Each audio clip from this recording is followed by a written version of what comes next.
We are here at the Guitar Summit in Mannheim 2025, and I got this weird looking bass. It's the new one. I think everybody already knows. This is Sheldon, by the way, Mr. Dingwall. Sheldon, can you go through this bass? Because I think everybody is interested in this bass. Sure, absolutely. Where would you like to start? There's no head. Yes. So, the very first voodoo bass that I designed in 1992 was headless neck through. Okay. And then the hardware showed up and it was this big and it was heavy, and I was like, no, this isn't cool. So I started reading a bunch of bass player magazines and bass reviews and started to pick up on the fact that no, bolt-ons are starting to come back and headstocks are starting to come back. And so I went, all right, let's do a bolt-on headstock. But this was where things started with the headless bass. So it's right to say that there has been a lot of request for headless bass? Or yeah, it's thanks to guys like Ola Strandberg, headless has become a thing again. It's new and it's cool. It's not like a retro 80s thing. Yeah. Although this is kind of a retro 80s thing. In what way? Well, it's super influenced by the Kubicki X Factor. Yeah. And Phil Kubicki, I think, he's like one of the greatest designers of all time. And I have a Kubicki X Factor in my office, and I look at it and I still go, Phil, how did you do that? That's nice to still get inspired and curious. I guess that's been a theme for you working on basses, that you kind of rethink something, not necessarily like everything is new, but you really take into heart if you see an issue and you go for a solution that is your solution more than a traditional. It's a weird balance. There are lots of things that I would like to do that I don't, because it would be adding complexity and cost with no benefit to the player. It would just be adding cool for me. Yeah. Which is a little bit important as well, but not for the player, I guess. Yeah. Try to focus on things that actually make the player's life easier or maybe more interesting. There's nothing wrong with a little bit of theater, but when you touch something like these string locks here, I hope the player enjoys the feel, the use of them.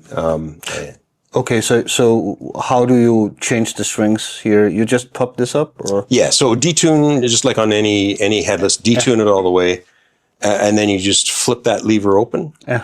And the string slides out, and you cut a new one, and you stick it in, and you clamp it down. That's it. Okay, so you take a normal string of any Dingwall strings, obviously. Dingwall long scales. Yeah, and then you just clip it and put it in. Yeah, and so if you just clip it in at the halfway point, there's a pocket on the inside where the pointy part of the string sits, and so the lever protects you from getting poked by your string. Oh, okay, nice. By the way, I'm enjoying the balance of this. As you can see, I'm not doing anything, just sitting, and it's like, how is this possible? Kind of thing. Did you do anything with the body? Little bit. Yeah. And so, because the headstock's been cut off, we needed to still maintain that from a distance, if it's on TV or something, that people could identify it as a Dingwall. So we went back to the original inlay pattern from the very first neck I ever made. Okay. And we just tweaked the afterburner fast lane body, similar shape, slightly modified, so that people could identify it. Kind of like Porsche, where it doesn't matter what year of Porsche it is, you look at it and go, that's Porsche. Oh yeah. Is it stretched a little bit, or? It's radiused, so the whole top is radiused like this, so you have a natural arm contour. Yeah. And then I used to study marimba. Okay. And the marimba bar shape is thin in the center, heavy on the ends. Yeah. And so that tunes the bar, but it also creates a real nice resonance. And so this body has been designed like a marimba bar. If you take a look at it, It's the thinnest body we've ever made here, but it's also one of the thickest bodies here and here. And so when you play it, you'll notice an increased resonance. Yeah. Because of that. It feels really nice. Like the curve here is like really, really nice. Yeah, it's subtle. Yeah. It's almost hard to see, which is a little bit disappointing from a design standpoint. No, but you feel it. Yeah. So, yeah, I was a little bit curious that I saw the video you guys posted yesterday, 2 days ago, where you talked about this being thick, and I was like, obviously I was not afraid, but I was like, does that really work or something? But it really does. And it offers some ballast. So yeah. But again, super easy. Now we don't have a strap, but I guess it will be the same when you have a strap on. It will be. Yeah. So can you tell me a bit about the design of the bridge? That's a co-op, right? We cooperated with Federico Pecci from Riviera Designs. And Federico, what I love is he's an awesome guy to work with. But he comes from a racing background. So he was on the Ducati MotoGP team. Yeah. And before that, he was with Red Bull Racing on he was a gearbox guy for Danny Ricciardo. And so for me, that's just like, oh my God, I get to work with an F1 engineer. Are you serious? Yeah. So we collaborated. We took the front half of our minimalist design and applied his tuners, and then added some rollers to make things really tuning stable and really easy to tune. Yeah, I also I was just fiddling with the bass before this video and got it in tune, and it was really surprising how easy it was. Remembering the 80s basses going like, ow, going like, ow. And this is just like really, it works like a breeze basically. Yeah. And I wanted upward facing tuning knobs so that your hand just moves over and tunes. Oh yeah. You don't have to reach around. And there's still enough room that you can palm mute. Yeah, it actually fits really perfectly, yeah. And it's a Robert Neve preamp, right? This one is a Rupert Neve design preamp, yes. Yeah. Which is amazing. I forgot the name of the bass. The Effigy. Effigy. Now, so Effigy comes from Frank Gehry, the Canadian architect. Yeah, okay. So the Guggenheim in Bilbao, that's one of his designs. Okay. And I visited quite a few Frank Gehry buildings, and I took a look at his sketches. Mm-hmm. And as I was designing this in CAD, I'm using surfaces, all different surfaces that are intersecting.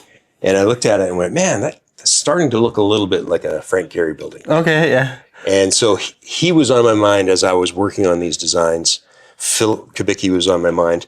Frank's initials are F-O-G. Okay. And I thought, well, that's not a good name for guitar, F-O-G. But Effigy sounds like it. Yeah. So it has nothing to do with the meaning of the word. No. It's just an ode to a great architect. I like the vision of you standing outside Guggenheim in Bilbao on the other side of the river and looking at the building.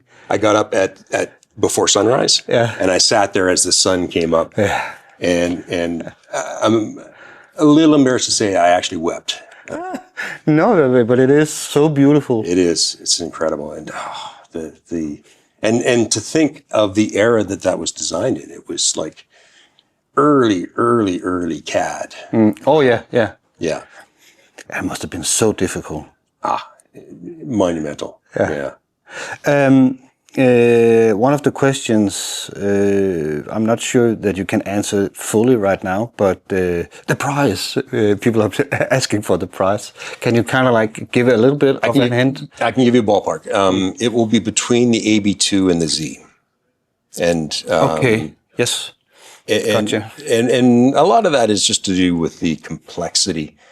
Hidden underneath this is a really complex system of holes that have to miss each other, and so the first year production will be 50 pieces, all 5-string, all solid colors, all maple neck, and that will allow our team to